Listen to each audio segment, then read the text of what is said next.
Manuel Quiles Cruz. Les saludo, Manuel Quiles Cruz, desde la Ciudad de México, transmitiendo esta noche aquí en mi canal de Facebook. Y hoy voy a recordar el debate del martes 12 de junio en Mérida, porque estoy reconstruyendo toda una serie de ideas sobre las condiciones y la cuestión de la educación para el bienestar que ha venido proponiendo el presidente electo Andrés Manuel López Obrador, inclusive desde sus momentos de campaña. Seguí con mucha atención casi todos los discursos diarios en la campaña de Andrés Manuel López Obrador. Me declaré en mi página de Facebook seguidor y apoyo total a la gestión en la campaña de Andrés Manuel y ahora como presidente electo. Y lo digo abiertamente porque la neutralidad y la abstención también tienen orientación y a muchos no les gusta. Por supuesto que a muchos no les está gustando lo que está sucediendo, pero estaban acostumbrados a otro tipo de modelo, tanto en la economía como en la política. Y para las educadoras y maestros mexicanos, lo que vamos haciendo en la reconstrucción, estoy tratando de dar respuesta a preguntas como educar para qué, o cómo debe de ser la formación inicial de los maestros, o cómo debe de ser la actitud del trabajo y la presencia de los maestros en las instituciones educativas. ¿Qué se tiene que hacer en la parte de la gestión escolar, en el trabajo de liderazgo, de grupo, del trabajo en equipo que llaman, yo diría trabajo en grupo pequeño? ¿O qué se tiene que hacer con la negociación dentro de las instituciones educativas? ¿O cómo analizar a las instituciones educativas como un sistema complejo? Y el debate del martes 12 de junio, ya estamos en noviembre y en 22 días estaremos ya preparando la toma de posesión del presidente electo. Ya se verá como presidente constitucional y estamos muy cerca. Y lo que vimos en junio en Mérida me llama mucho la atención. Mostró en esa parte del debate que se venía dando entre candidatos lo que pensaban los candidatos sobre temas trascendentales para la nación. Escuchamos en ese debate hablar sobre tecnología, pobreza, salud y sobre todo en el campo que a nosotros nos interesa como profesores, que es la educación. Y quedó claro que lo que haría cada candidato con la reforma educativa. Ahí desde el 12 de junio de 2018 vimos y fuimos testigos de lo que se dijo en el debate celebrado en Mérida, Yucatán. Y llamaba la atención lo que el candidato Mitt señalaba a las preguntas cuando le decían que él había sido duro con la gente de la coordinadora y que esos maestros pertenecen a estados pobres. Y la pregunta concreta fue de que si se sentaría a hablar con la coordinadora a partir del 1 de diciembre. Eso es lo que le planteaban a Mitt. Y él contestó que con la coordinadora sí, con un sí y un no, pero no con los violentos de la coordinadora, no con los que avientan piedras, decía en ese momento, no con los que impiden que se cierre el tránsito y se abran los negocios, con los que no hacen del diálogo el instrumento en la educación. Y eso es lo que decía en ese momento. Pero recuerdo bien a la moderadora cuando le pregunta a Andrés Manuel López Obrador, la pregunta clara, directa: ¿qué aspectos de la reforma educativa va a cancelar o va a cancelar todo? Esa era la pregunta. Y lo que decía Andrés Manuel López Obrador en ese momento es que, así lo señalaba, voy a cancelar la esencia de la reforma porque considero que no es una reforma educativa lo que se aprobó. Así lo señaló, es una mal llamada reforma educativa que en lo que se aprobó tiene más que ver con una reforma laboral. Y expresaba que el mecanismo de la reforma era la represión, la coerción a maestros y que estaba dedicada a afectar a los maestros con una tendencia muy clara de orientación neoliberal, privatizadora y que recogía lo que se recomendaba desde el extranjero. Pero yo pretendiendo dar respuesta en mis textos a qué tipo de educación queremos hacia la cuarta transformación y cómo se quiere la formación de los maestros en México, porque yo he venido señalando tres problemas muy claros y el día de antier lo señalé en la Cámara de Senadores con el presidente de la Comisión de Educación en el Senado de la República, con el profesor Hugo Rocha. Y lo que le comentaba es que estos tres problemas tienen que ver con la identidad profesional, con la identidad sindical y que también tienen que ver con lo que es la práctica docente. Que los problemas de práctica docente sí los vamos a poder resolver, como vamos a poder resolver los problemas de identidad profesional. Tenemos que recuperar la condición de maestros. Por eso voy al 12 de junio en Mérida, cuando la moderadora continúa diciéndole a Andrés Manuel López Obrador que más o menos le dice, pero me dice que cancelar la esencia de la reforma educativa. Y le pregunta, ¿cómo se cancela la esencia de la reforma educativa? Es decir, ¿se echa para atrás todo? ¿Se vuelve a hacer o cómo? Y lo que le contesta López Obrador es muy claro de lo que se pretende ahora a partir del 1 de diciembre. Le dice que no haya represión al magisterio y que no se siga humillando a los maestros. Él señala que se esmeraron en degradar a los maestros, echarles la culpa del atraso educativo, una campaña de desprestigio al maestro y que no se puede aplicar una reforma educativa de verdad sin los maestros, porque quien transmite el conocimiento en el aula es el maestro. Y este fraseo que yo vengo siguiendo de Andrés Manuel López Obrador, el fraseo, esta idea de que quien transmite el conocimiento en el aula es el maestro, es algo que debe de quedar en la nueva reforma educativa desde mi punto de vista, aunque algunos me digan que es la educación instrumental. Pero lo que está pasando es que hay un enfrentamiento de la ideología neoliberal con la ciencia, y lo que hace es que nuestros alumnos aprendan menos. Es decir, nuestros alumnos hoy saben menos. Y eso lo vemos con los resultados, y ustedes como maestros lo ven en sus salones de clase. Que aunque ustedes hagan esfuerzos, los resultados no se están dando.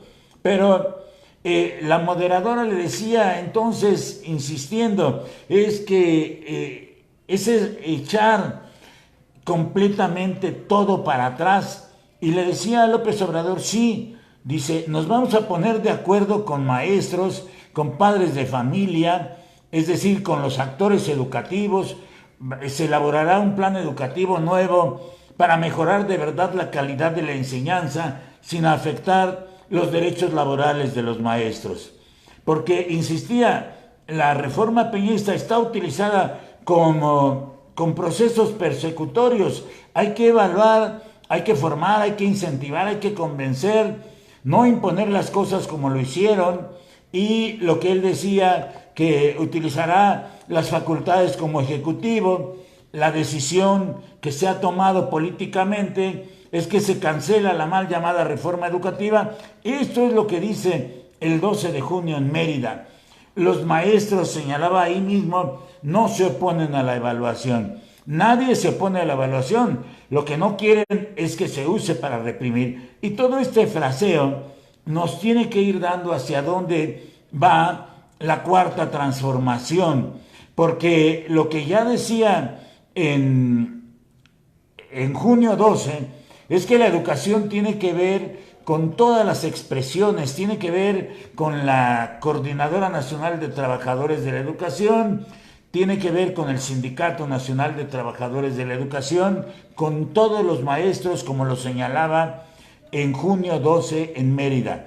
Y decía, reafirmaba reiteraba constantemente: yo estoy en contra de la mal llamada reforma educativa porque es una receta del Fondo Monetario Internacional.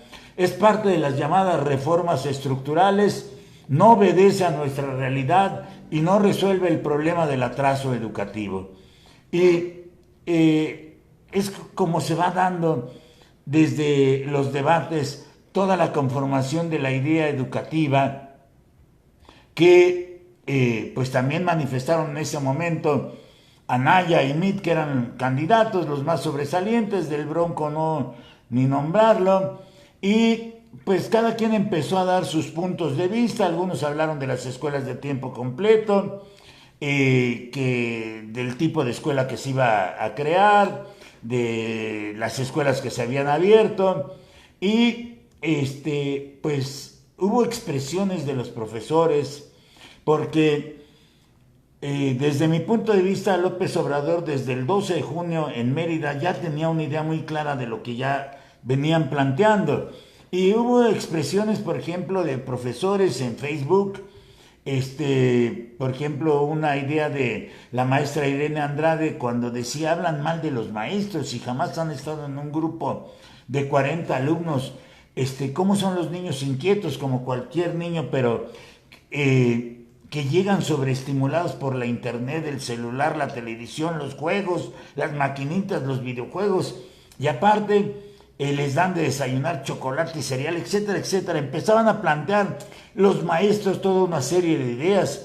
Inclusive hubo quienes empezaron a hablar de la conformación, de cómo se había conformado el Sindicato Nacional de Trabajadores de la Educación, el sindicato más grande de América Latina, porque cuando nosotros pretendemos diseñar una idea de cómo, hacia dónde tiene que ir la cuarta transformación y hacia dónde tiene que ir la educación de la cuarta transformación para que ésta se dé, entonces no se puede olvidar a los actores educativos como la coordinadora o como el sindicato, porque aunque se diga del sindicato que desde siendo el sindicato más poderoso de América Latina, en su haber político desde su nacimiento tiene cacicazgos, entonces tendríamos que responder a cómo se conformaron y en qué tiempo se empezaron a dar estas conformaciones de los sindicatos, porque el primer cacicazgo inclusive podría ir desde su nacimiento hasta 1943, en el mismo año y medio en que está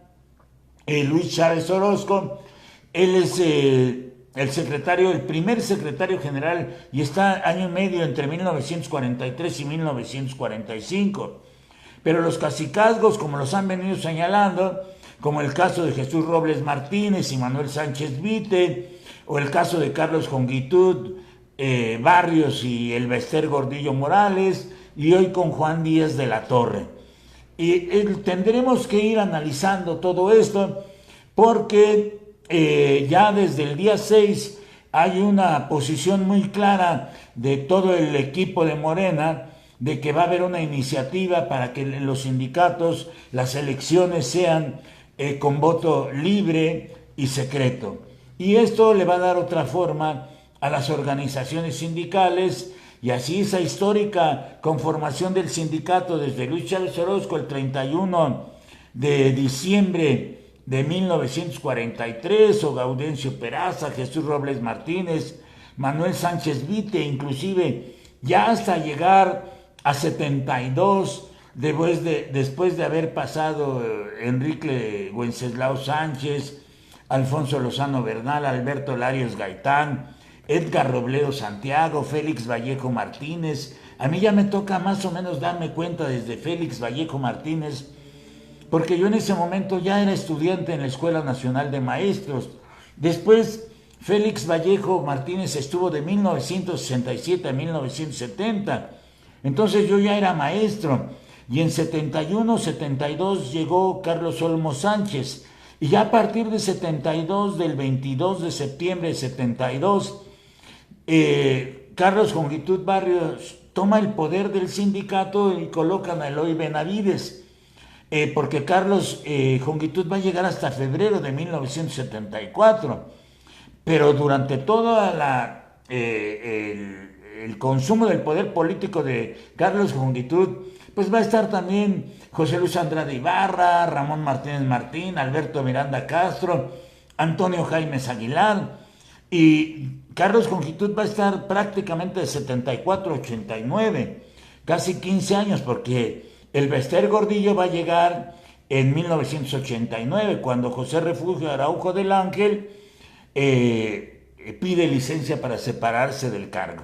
Y toda la definición política que se da, porque en realidad el Bester Gordillo oficialmente llega en 1992, el 3 de marzo, pero de 89 a 92, cuando se celebró el Congreso, inclusive en Tepic, ella detenta el poder y oficialmente está el 3 de marzo de 1992, porque en 95, el 2 de marzo en Huastepec, es cuando llega Humberto Dávila Esquivel, y el 15 de marzo de 1998, 3 años después en Mérida, está la llegada de Tomás Vázquez Vigil. Hasta 2000 entonces, en diciembre de 2000, no tengo la fecha, pero fue en diciembre de 2000, en Chihuahua, llega Rafael Ochoa Guzmán, y ya desde ahí entonces se empieza a conformar. En 2010 llega Juan Díaz de la Torre, pero de 2013 hasta acá ha estado Juan Díaz de la Torre. Y voy construyendo todo esto porque muchos años antes de lo que es la Coordinadora Nacional de Trabajadores de la Educación, está el movimiento revolucionario del magisterio que encabezó el maestro de la montaña de Alcozagua, Otón Salazar, y el movimiento magisterial de 1958 en México, que se caracteriza por una serie de demandas, una serie de huelgas, un movimiento social en la que participaron maestros, intelectuales, obreros, profesionistas, y como reseñan la presencia de Otón Salazar como un grande orador, un maestro chaparrito, maestro de civismo de la escuela secundaria anexa a la normal superior, y la salida a las calles ya en 1956 con el Frente Sindical Magisterial encabezado por Otón Salazar, Iván García Solís, Amada Velasco Torres, Jesús Sosa Castro, gente muy inteligente y honesta, Paula Martínez Díaz, Amparo Martínez Díaz, Maximiliano Marcial Pérez y Dulio Cortés, que después estuvo en el sindicato. El movimiento, el MRM, ocupaba carteras en el sindicato. Era una disidencia dentro del sindicato, pero yo a los que conocí, como a ellos, a muchos de ellos que conocí, gente honesta, y eso es lo que requiere la organización sindical, y pues la lucha por la sección 9 del CENTE, que es la que marca toda la ruta del MRM, y los movimientos dentro del gobierno de López Mateos, los médicos, los telegrafistas, los ferrocarrileros, son los grandes movimientos de la época. Así es que hay mucho que hablar. De los últimos líderes, de los más recientes del MRM, Jesús Ríos Ponce, compañero mío en la especialidad de Historia en la Normal Superior de México, Argentina Perrusquía, César Núñez todavía, y pues también habrá que hablar de la CENTE, porque es uno de los pocos movimientos, el de la Coordinadora Nacional de Trabajadores de la Educación, es uno de los pocos movimientos sociales que ha logrado sobrevivir ya casi 40 años, más de 40 años. ¿Y cómo surgió de la Normal Superior, de los cursos los cursos intensivos, cuando llegaban los maestros de toda la provincia mexicana? Muy interesante nuestra historia educativa, muy interesante lo que está pasando. Soy Manuel Quiles Cruz, maestros. Denle compartir para que se divulguen. Les comento que voy a participar en el Congreso Educativo que está organizando Morena el 21 y el 22 de este mes de noviembre, y voy a estar en una mesa junto a Ruth Mercado. Así es que ahí vamos a estar, y soy su servidor Manuel Quiles. Muy buenas noches, maestros.